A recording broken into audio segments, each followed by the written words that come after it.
পুলিশের কাছে বাধার অভিযোগ। আটক বিজেপির প্রাক্তন পঞ্চায়েত প্রধান সহ 2। ওল্ড মালদার শাহাপুরে জোর শোরগোল।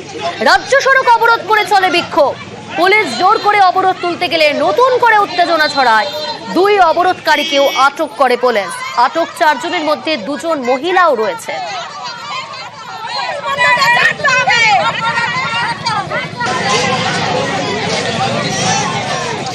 টেলিফোন লাইনে রয়েছে প্রতিনিধি সেবক। সেবক, কি কারণে পুলিশের কাছে বাধা?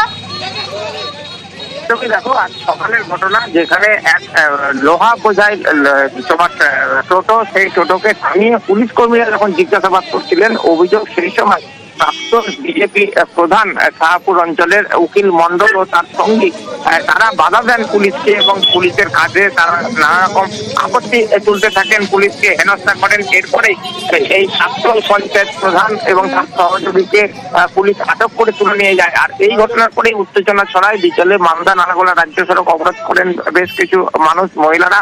তারা অভিযোগ করেন যে এই যে বিজেপি পঞ্চায়েত প্রধান প্রাক্তন, তাকে ছেড়ে দিতে হবে।